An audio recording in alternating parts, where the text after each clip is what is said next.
ಒಂದು ಕಡೆ ಕಣ್ಣಿಗೆ ಕಾಣದ ಸಮುದ್ರದೊಳಗಿನ ಬಾಂಬ್ಗಳ ಭೀತಿ, ಮತ್ತೊಂದು ಕಡೆ ದಿಢೀರನೆ ಸಂಪರ್ಕ ಕಡಿದುಕೊಳ್ಳುವ ಜಿಪಿಎಸ್. ರೇಡಿಯೋ ಆನ್ ಮಾಡಿದರೆ ಸಾಕು ಸದಾ ಕೇಳುವ ಬೆದರಿಕೆ ಸಂದೇಶಗಳು. ಇದು ಯುದ್ಧ ಪೀಡಿತ ಹಾರ್ಮುಜ್ ಜಲಸಂಧಿಯಲ್ಲಿ ಭಾರತದ ಹಡಗುಗಳು ದಾಟಿ ಬರುತ್ತಿರುವಾಗ ಸಿಗುತ್ತಿರುವ ಪರಿಸ್ಥಿತಿ. ಇಂತಹ ಪರಿಸ್ಥಿತಿಯಲ್ಲೂ ಭಾರತದ ಕ್ಯಾಪ್ಟನ್ಗಳು ಹಡಗುಗಳು ಹಾರ್ಮುಜ್ ಅನ್ನ ದಾಟಿಸುತ್ತಿದ್ದು ರೋಚಕ ಆಪರೇಷನ್ಗಳೇ ನಡೆಯುತ್ತಿವೆ. ಎಸ್, ಇರಾನ್, ಅಮೆರಿಕ ಹಾಗೂ ಇಸ್ರೇಲ್ ನಡುವಿನ ಯುದ್ಧದ ನಡುವೆ ಇದೀಗ ಹಾರ್ಮುಜ್ ಜಲಸಂಧಿ ಅಕ್ಷರಶಃ ಒಂದು ಮರಣದ ಬಾಯಿಯಾಗಿ ಮಾರ್ಪಟ್ಟಿದೆ. ಪದೇ ಪದೇ ಕೈ ಕೊಡೋ ಜಿಪಿಎಸ್ ಕಾಣಕ್ಕೆ ಕೇವಲ ನಕ್ಷೆ ಹಾಗೂ ನಕ್ಷತ್ರಗಳನ್ನ ನೋಡಿಕೊಂಡು ಹಡಗುಗಳನ್ನ ಓಡಿಸುವಂತಹ ರೋಚಕ ಪರಿಸ್ಥಿತಿ ಕ್ಯಾಪ್ಟನ್ಗಳಿಗೆ ಎದುರಾಗಿದೆ. ಇಂತಹ ಸವಾಲುಗಳ ನಡುವೆಯೂ ಭಾರತಕ್ಕೆ ತೈಲ ಹಾಗೂ ಅನಿಲ ತುಂಬಿದ ಹಡಗುಗಳು ಬರ್ತಾ ಇವೆ. ಇದು ನಮ್ಮ ಕ್ಯಾಪ್ಟನ್ಗಳ ಚಾಕಚಕ್ಯತೆಗೆ ಸಾಕ್ಷಿಯಾಗಿದೆ. ಹಾಗಾದ್ರೆ ಹಾರ್ಮುಜ್ ಜಲಸಂಧಿಯಲ್ಲಿ ಪರಿಸ್ಥಿತಿ ಹೇಗಿದೆ?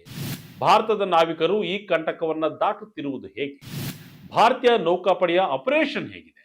ಬನ್ನಿ ಸಮುದ್ರದ ಮೇಲಿನ ಆ ರೋಚಕ ಕಥೆಯನ್ನ ನೋಡೋಣ. ಜಿಪಿಎಸ್ ಬ್ಲಾಕ್ ಸಮುದ್ರದಲ್ಲಿ ಮೇನ್ ಕಂಟಕ. ಹಾರ್ಮುಜ್ನಲ್ಲಿ ನಾವಿಕರ ರೋಚಕ ಪಯಣ. ಹೌದು ವೀಕ್ಷಕರೇ, ಅಮೆರಿಕ, ಇಸ್ರೇಲ್ ಹಾಗೂ ಇರಾನ್ ನಡುವಿನ ಯುದ್ಧ ಶುರುವಾಗಿ 1 ತಿಂಗಳಾಗಿದೆ. ಇದರಿಂದ ಹಾರ್ಮುಜ್ ಜಲಸಂಧಿ ಮೃತ್ಯು ಕೂಪವಾಗಿ ಬದಲಾಗಿದೆ. ಭಾರತಕ್ಕೆ ಫ್ರೀ ಪ್ಯಾಸೇಜ್ ಅನ್ನ ಇರಾನ್ ನೀಡಿದೆ. ಆದರೆ ಹಡಗುಗಳು ಅಷ್ಟು ಸುಲಭವಾಗಿ ಹಾರ್ಮುಜ್ ಅನ್ನ ದಾಟಲಾಗುತ್ತಿಲ್ಲವಂತೆ. ಅನೇಕ ಚಾಲೆಂಜ್ಗಳು ಎದುರಾಗ್ತಿದ್ದು ಸ್ವಲ್ಪ ಯಾಮಾರಿದ್ರು ಹಡಗು ಹೊತ್ತಿ ಉರಿಯುವುದು ಖಂಡಿತ. ನಾವು ಆ ಹಡಗು ಬಂತು, ಈ ಹಡಗು ಬಂತು ಅಂತ ಮಾತನಾಡ್ತಿದ್ದೇವೆ. ಆದರೆ ಅದರ ಹಿಂದಿನ ಚಾಲೆಂಜ್ಗಳನ್ನ ನೋಡಿದ್ರೆ, ರೋಚಕ ಜರ್ನಿ ನೋಡಿದ್ರೆ ನಿಮಗೆ ಅರಿವಾಗುತ್ತೆ ಇಷ್ಟೆಲ್ಲ ದಾಟಿ ಹಡಗುಗಳು ಬರುತ್ತಿವೆಯಾ ಅಂತ. ಎಸ್, ಆಧುನಿಕ ಹಡಗುಗಳ ಸಂಚಾರ ಸಂಪೂರ್ಣವಾಗಿ ಜಿಪಿಎಸ್ ಮೇಲೆ ಅವಲಂಬಿತವಾಗಿದೆ. ಆದರೆ ಹಾರ್ಮುಜ್ ಜಲಸಂಧಿಯಲ್ಲಿ ಈಗ ಅತಿ ದೊಡ್ಡ ಸಮಸ್ಯೆಯೇ ಈ ಜಿಪಿಎಸ್ ಜಾಮಿಂಗ್. ಸಮುದ್ರದಲ್ಲಿ ಸಾಗುತ್ತಿರುವಾಗ ಏಕಾಏಕಿ 1 ರಿಂದ 2 ಗಂಟೆಗಳ ಕಾಲ ಜಿಪಿಎಸ್ ಸಿಗ್ನಲ್ ಸಂಪೂರ್ಣವಾಗಿ ಬ್ಲಾಕ್ ಆಗುತ್ತಿದೆ. ಅಷ್ಟೇ ಅಲ್ಲ, ಸ್ಪೂಪಿಂಗ್ ತಂತ್ರದ ಮೂಲಕ ಹಡಗುಗಳ ಲೊಕೇಶನ್ ಅನ್ನ ತಪ್ಪಾಗಿ ತೋರಿಸಲಾಗ್ತಾ ಇದೆ. ಇದು ಎಷ್ಟರ ಮಟ್ಟಿಗೆ ಡೇಂಜರ್ ಎಂದರೆ, ನಾವಿಕರ ರೇಡರ್ನಲ್ಲಿ ಹಡಗಿನ ಲೊಕೇಶನ್ ಸಮುದ್ರದ ಬದಲಾಗಿ ಯಾವುದೋ ಒಣ ಭೂಮಿಯ ಮೇಲೆ ಅಥವಾ ಊಹೆಗೂ ನಿಲುಕದಂತಹ ಅತಿ ವೇಗದಲ್ಲಿ ಚಲಿಸುತ್ತಿರುವಂತೆ ತೋರಿಸುತ್ತದೆ. ವಾಸ್ತವ ಲೊಕೇಶನ್ಗಿಂತ ಬರೋಬ್ಬರಿ 40 ಮೈಲಿಗಳಷ್ಟು ತಪ್ಪಾದ ಜಾಗವನ್ನ ಸಿಸ್ಟಮ್ ತೋರಿಸ್ತಾ ಇದೆ. ಈ charge display fail, radar ghost. ಸ್ವಲ್ಪ ಯಾಮಾರಿದ್ರು ಹಡಗುಗಳು ಬೆಂಕಿಗೆ. ಅಷ್ಟೇ ಅಲ್ಲದೆ ಎಲೆಕ್ಟ್ರಾನಿಕ್ ಚಾರ್ಟ್ ಡಿಸ್ಪ್ಲೇ ವಿಫಲವಾಗ್ತಾ ಇದೆ. ರೇಡರ್ನಲ್ಲಿ ಇಲ್ಲದ ಹಡಗುಗಳು ಇರುವಂತೆ ಕಾಣಿಸ್ತಾ ಇದೆ. ಇವುಗಳನ್ನ ರಾಡರ್ ಗೋಸ್ಟ್ ಎನ್ನಲಾಗ್ತಾ ಇದೆ. ಕೇವಲ 21 ರಿಂದ 30 ಮೈಲಿಗಳಷ್ಟು ಮಾತ್ರ ಅಗಲವಿರುವ ಈ ಕಿರಿದಾದ ಜಲಸಂಧಿಯಲ್ಲಿ ಸ್ವಲ್ಪ ಲೊಕೇಶನ್ ತಪ್ಪಿದ್ರು ಹಡಗುಗಳು ದಡಕ್ಕೆ ಅಪ್ಪಳಿಸುವುದು ಅಥವಾ ಪರಸ್ಪರ ಡಿಕ್ಕಿ ಹೊಡೆಯುವ ಭೀತಿ ಎದುರಾಗಿದೆ. ಅಲ್ಲಿ ಓಡಾಡುವ ಬಹುತೇಕ ಹಡಗುಗಳ ತೈಲ ಮತ್ತು ರಾಸಾಯನಿಕಗಳನ್ನ ಹೊತ್ತೊಯ್ಯುವ ಟ್ಯಾಂಕರ್ಗಳಾಗಿವೆ. ಒಂದು ಸಣ್ಣ ಡಿಕ್ಕಿಯಾದರೂ ಇಡೀ ಸಮುದ್ರವೇ ಬೆಂಕಿ ಜ್ವಾಲೆಗೆ ತುತ್ತಾಗುವ ಅಪಾಯವಿದೆ. ಮಾರ್ಗ ಮಧ್ಯೆ ಥಾಯ್ಲೆಂಡ್ನ ಹಡಗಿನ ಮೇಲೆ ದಾಳಿಯಾಗಿದೆ. ಮಾರ್ಚ್ ಆರಂಭದಲ್ಲಿ ನಡೆದ ಸ್ಟ್ರೈಕ್ನಲ್ಲಿ 2 ಭಾರತೀಯರು ಪ್ರಾಣವನ್ನ ಕಳೆದುಕೊಂಡಿದ್ದಾರೆ. ಹೀಗಾಗಿ ನಾವಿಕರು ಜೀವ ಕೈಯಲ್ಲಿ ಹಿಡಿದುಕೊಂಡು ಸಾಕ್ತಾ ಇದ್ದಾರೆ. ಹಲವು ಹಡಗುಗಳು ಡ್ರೋನ್ ದಾಳಿಗೆ ತುತ್ತಾಗಿದ್ದು ಇದೆ. ಬೆಂಕಿಗಾಹುತಿಯಾಗಿದ್ದು ಕೂಡ ಇದೆ. ರೇಡಿಯೋದಲ್ಲಿ ಇರಾನ್ ಐಆರ್ಜಿಸಿ ವಾರ್ನಿಂಗ್. ಹಡಗುಗಳು ಹಾರ್ಮುಜ್ ಜಲಸಂಧಿಯನ್ನ ಪ್ರವೇಶ ಮಾಡ್ತಿದ್ದಂತೆಯೇ ರೇಡಿಯೋದಲ್ಲಿ ಒಂದು ವಾರ್ನಿಂಗ್ ಮೆಸೇಜ್ ಪದೇ ಪದೇ ಬರುತ್ತಲೇ ಇರುತ್ತದೆಯಂತೆ. ಎಲ್ಲ ಹಡಗುಗಳು ಗಮನಿಸಿ, ಇದು ಸೆಪಾಹ್ ನೇವಿ. ಹಾರ್ಮುಜ್ ಜಲಸಂಧಿಯ ಮೂಲಕ ಸಂಚಾರವನ್ನ ನಿಷೇಧಿಸಲಾಗಿದೆ. ಮುಂದಿನ ಆದೇಶದವರೆಗೆ ಯಾವುದೇ ಹಡಗು ಹಾದು ಹೋಗುವಂತಿಲ್ಲ ಎಂಬ ಸಂದೇಶ ಕಿವಿಗೆ ಪದೇ ಪದೇ ಅಪ್ಪಳಿಸುತ್ತಿದೆ. ಈ ಸಂದೇಶವನ್ನ ಇರಾನ್ನ ಇಸ್ಲಾಮಿಕ್ ರೆವಲ್ಯೂಷನರಿ ಗಾರ್ಡ್ ಕ್ರಾಫ್ಟ್ಸ್ ನೌಕಾಪಡೆ ನೀಡ್ತಾ ಇದೆ ಎಂದು ನಾವಿಕರು ಹೇಳ್ತಿದ್ದಾರೆ. ಇದರಿಂದಾಗಿ ಟ್ರಾಫಿಕ್ ಭಾರಿ ಪ್ರಮಾಣದಲ್ಲಿ ಕುಸಿದಿದೆ. ದಿನಕ್ಕೆ ಸರಾಸರಿ 138 ಹಡಗುಗಳು ಓಡಾಡುತ್ತಿದ್ದ ಜಾಗದಲ್ಲಿ ಈಗ ಸಿಂಗಲ್ ಡಿಜಿಟ್ ಅಂದರೆ ಬೆರಳೆಣಿಕೆಯ ಹಡಗುಗಳು ಮಾತ್ರ ಸಾಕ್ತಾ ಇವೆ. ಜಾಯಿಂಟ್ ಮ್ಯಾರಿಟೈಮ್ ಇನ್ಫಾರ್ಮೇಶನ್ ಸೆಂಟರ್ ಕೂಡ ಮಾರ್ಚ್ 1 ರಿಂದ 21 ದಾಳಿಗಳ ಘಟನೆಗಳನ್ನು ಉಲ್ಲೇಖಿಸಿ ಈ ಮಾರ್ಗವನ್ನ ಕ್ರಿಟಿಕಲ್ ಎಂದು ಘೋಷಿಸಿದೆ. ಭಾರತಕ್ಕೆ ಮಾತ್ರ ಇರಾನ್ ಕಡೆಯಿಂದ ರಿಲೇ. ಆದರೆ ಈ ಯುದ್ಧದ ನಡುವೆಯೂ ಭಾರತಕ್ಕೆ ಇರಾನ್ ಒಂದು ದೊಡ್ಡ ರಿಲೀಫ್ ಅನ್ನು ನೀಡಿದೆ. ಭಾರತ ಸೇರಿದಂತೆ ಚೀನಾ, ರಷ್ಯಾ, ಪಾಕಿಸ್ತಾನ ಮತ್ತು ಇರಾಕ್ ದೇಶಗಳನ್ನ ಸ್ನೇಹಿತ ರಾಷ್ಟ್ರಗಳು ಎಂದು ಪರಿಗಣಿಸಿರುವ ಇರಾನ್ ಈ ದೇಶಗಳ ಹಡಗುಗಳಿಗೆ ವಿಶೇಷ ಅನುಮತಿ ಇಲ್ಲದೆ ಸುರಕ್ಷಿತ ಮಾರ್ಗವನ್ನು ಒದಗಿಸಿದೆ. ಭಾರತದ ಬಂದರು ಸಚಿವಾಲಯವು ನಿರಂತರವಾಗಿ ಪರಿಸ್ಥಿತಿಯನ್ನ ಮೇಲ್ವಿಚಾರಣೆ ಮಾಡ್ತಾ ಇದ್ದು ಸದ್ಯ 24 ಹಡಗುಗಳಲ್ಲಿರುವ 677 ಭಾರತೀಯ ನಾವಿಕರು ಹಾರ್ಮುಜ್ನ ಪಶ್ಚಿಮ ಭಾಗದಲ್ಲಿ ಸುರಕ್ಷಿತವಾಗಿದ್ದಾರೆ ಎಂದು ಖಚಿತಪಡಿಸಿದೆ. ಸೌದಿ ಅರೇಬಿಯಾದ ರಾಸ್ ತನೂರ ಬಂದರಿನಲ್ಲಿ ಹೊರಡುವ ಹಡಗುಗಳು ತಮ್ಮ ಎಐಎಸ್ ಸಿಸ್ಟಂನಲ್ಲಿ ಇಂಡಿಯನ್ ಎಂದು ಪ್ರಸಾರ ಮಾಡಿಕೊಂಡು ಇರಾನ್ನ ಅನುಮತಿ ಪಡೆದು ಸಾಗುತ್ತಿವೆ. ಇದು ಕೂಡ ರೋಚಕತೆಯಿಂದ ಕೂಡಿದೆ. ಫ್ರೀ ಪ್ಯಾಸೇಜ್ ಅನ್ನ ನೀಡಿದ್ದರೂ ಕೂಡ ಸ್ವಲ್ಪ ಮಿಸ್ಕಮ್ಯುನಿಕೇಶನ್ ಆದರೂ ಯಾವುದಾದರೂ ಮೇನ್ಗೆ ಡಿಕ್ಕಿ ಹೊಡೆದರೂ ಇಡೀ ಹಡಗೆ ಅಗ್ನಿಯ ಕೆನ್ನಾಲಿಗೆಗೆ ಸಿಲುಕುತ್ತದೆ. ಜಿಪಿಎಸ್ ಇಲ್ಲದೆ ಐತಿಹಾಸಿಕ ತಂತ್ರಗಳ ಹೊರೆ.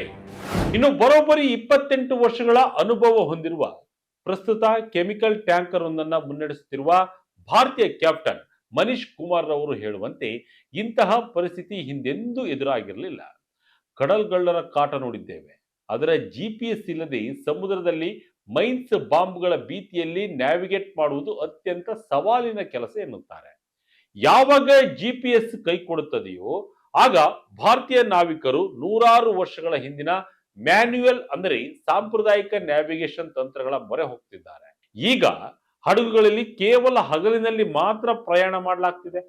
ಜಿಪಿಎಸ್ ಬ್ಲಾಕ್ ಆದ ತಕ್ಷಣ ನಾವಿಕರು ಹೆಡ್ ರೆಕನಿಂಗ್ ತಂತ್ರಜ್ಞಾನವನ್ನು ಬಳಸ್ತಾರೆ.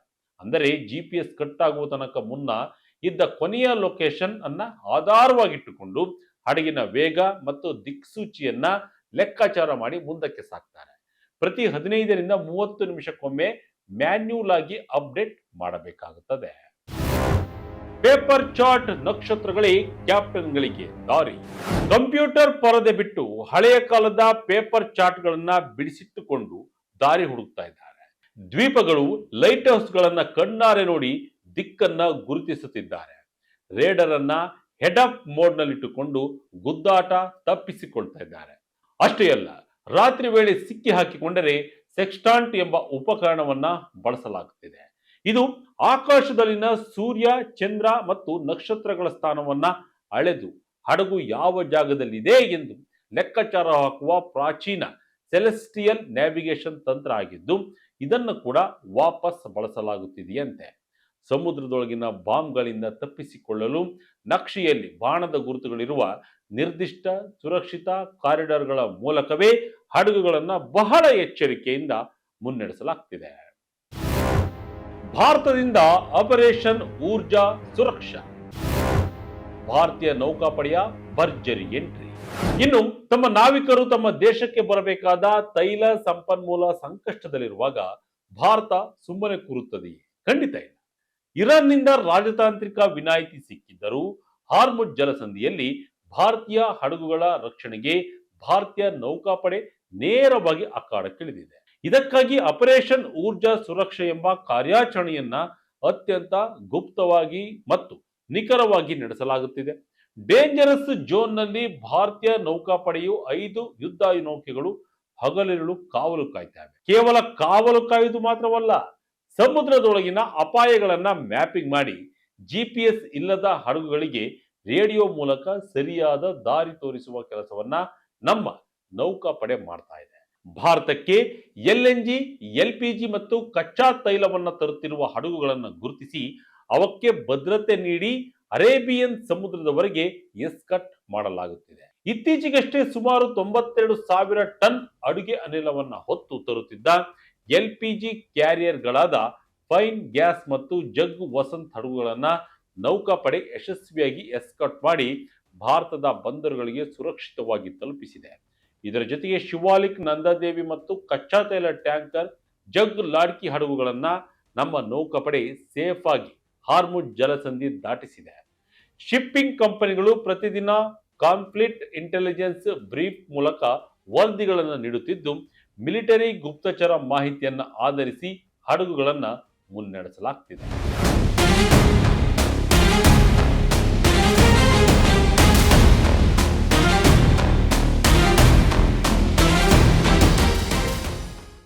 ಒಟ್ಟಿನಲ್ಲಿ ಕ್ಷಿಪಣಿಗಳ ಅಬ್ಬರ, ಡ್ರೋನ್ಗಳ ಹಾರಾಟದ ನಡುವೆ ಸಮುದ್ರದೊಳಗೊಂದು ಮೌನ ಯುದ್ಧವೇ ನಡೆಯುತ್ತಿದೆ. ಜಿಪಿಎಸ್ ಕಡಿತಗೊಂಡು ಸಮುದ್ರದಲ್ಲಿ ಕಣ್ಣಿಗೆ ಕಾಣದ ಮೇನ್ಗಳ ಭೀತಿಯ ನಡುವೆಯೂ ನಮ್ಮ ಕ್ಯಾಪ್ಟನ್ಗಳು ತಮ್ಮ ಅನುಭವ ಮತ್ತು ಬುದ್ಧಿವಂತಿಕೆಯಿಂದ ಭಾರತದ ಆರ್ಥಿಕತೆಗೆ ಜೀವ ತುಂಬುವ ತೈಲ ಹಡಗುಗಳನ್ನ ಮುನ್ನಡೆಸುತ್ತಿದ್ದಾರೆ. ಅದಕ್ಕೆ ತಕ್ಕಂತೆ ರಾಜತಾಂತ್ರಿಕ ಮಟ್ಟದಲ್ಲಿ ಇರಾನ್ ಜೊತೆಗಿನ ಒಪ್ಪಂದ ಹಾಗೂ ರಕ್ಷಣಾ ಮಟ್ಟದಲ್ಲಿ ಭಾರತೀಯ ನೌಕಾಪಡೆಯ ಆಪರೇಷನ್ ಊರ್ಜಾ ಸುರಕ್ಷಾ ಸಂಜೀವಿನಿಯಾಗಿದೆ. ಯಾವುದೇ ಅಡೆತಡೆಗಳು ಬಂದರೂ ಸಮುದ್ರದ ಅಲೆಗಳನ್ನ ಸೀಳಿಕೊಂಡು ನಮ್ಮ ನಾವಿಕರು ಮತ್ತು ನೌಕಾಪಡೆ ಮುನ್ನುಗ್ಗುತ್ತಿರುವ ಈ ಸಾಹಸ ನಿಜಕ್ಕೂ ಥ್ರಿಲ್ಲಿಂಗ್ ಆಗಿದೆ ಅಲ್ವಾ? ನೀವೇನಂತೀರಿ? ಇದಾಗಿತ್ತು ಈ ಕ್ಷಣದ ಅಪ್ಡೇಟ್. ಇದೇ ರೀತಿಯ ಅಪ್ಡೇಟ್ಗಳಿಗಾಗಿ Vijaya Kanaka website, YouTube page, Facebook page follow ಮಾಡ್ತಾ ಇರಿ. ಧನ್ಯವಾದಗಳು.